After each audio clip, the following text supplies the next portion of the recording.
At 3:30, we got number 15, Ole Miss, who's 3-0. Number 13, Alabama, in an elimination game for Bama, who's 2-1. Alabama favored by 7 points on CBS. Jackson Dart for Ole Miss has gone 45-68, thrown for 852 yards, 7 touchdowns, 1 interception.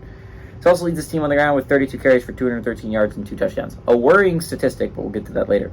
Jordan Watkins has had 15 catches for 290 yards and a touchdown. Jalen Milroe is Alabama's leading passer. He's gone 27-45, thrown for 449 yards and 5 touchdowns, 2 interceptions. Roy Dell Williams led them on the ground with 30 carries for 177 yards and a touchdown, and Isaiah Bonds had 10 catches for 152 and a touchdown.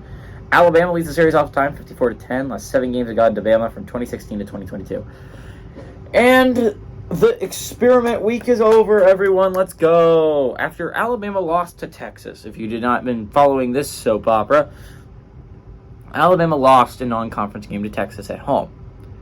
Jalen Milroe did not play bad in that football game. He didn't play amazingly well, but he did not play bad by any stretch, and he had them in a position where they could have won that game late.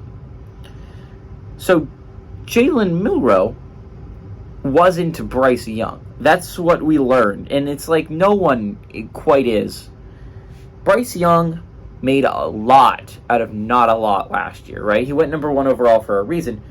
Bama didn't have a great ground game, and then they lost their arguable best runner, Jahmyr Gibbs, to Detroit. So, I mean, Alabama was obviously going to take a step down in the run game. They didn't have a number 1 pass catcher that was all that good last year. They didn't really get one in the transfer portal either. So they didn't get a better receiving corps that was already lackluster. They lost their best runner in a running back room that was already lackluster. And in comes Jalen Milroe to start at quarterback.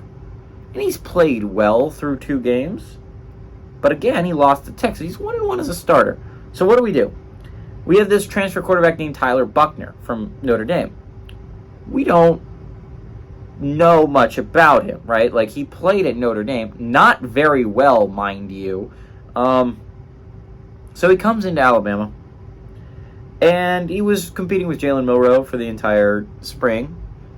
And Jalen Milroe wins the starting gig. Tyler Buchner's the backup quarterback. Heading into the 3rd game, they decide to bench Jalen Milroe for Tyler Buchner.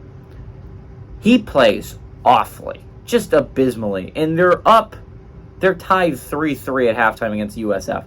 It is a pathetic experience. Not only is it an awful game, because you're playing tight against USF, it was also a weird rain delay that has knocked down all the cameras. So the only apparent camera they had was an iPad from outer space. It was the worst viewing experience of all time. But Tyler Buchner plays an awful first half. So what are you thinking? Do you go back to Jalen Milroe, who's actually played well through 2 games? No. We go to Ty Simpson, baby. Ty Simpson, 3rd-string quarterback that wasn't even in the battle. And Ty Simpson plays not great. He doesn't play great, but it leads them to a 17-3 victory over USF. Now we're back to Jalen Milroe. It just took a week of understanding how really bad it is outside of Jalen Milroe. Is Jalen Milroe close to one of the better quarterbacks in the SEC? No. But he's a solid quarterback.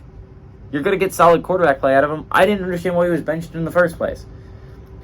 Again, this is your only chance of beating Ole Miss, by the way, because Ole Miss is going to put up points. They're all freaking Miss with Lane Kiffin. They're going to put up some points. The only chance you beat Ole Miss is you try and outscore them. The only chance you do that with Jalen Milroe at quarterback, I thank God the 1 week of Ty Simpson and Ty Buchner is over, because that was awful. That was an awful viewing experience for everyone, and it's not just because of the iPad from outer space. It was the camera angle.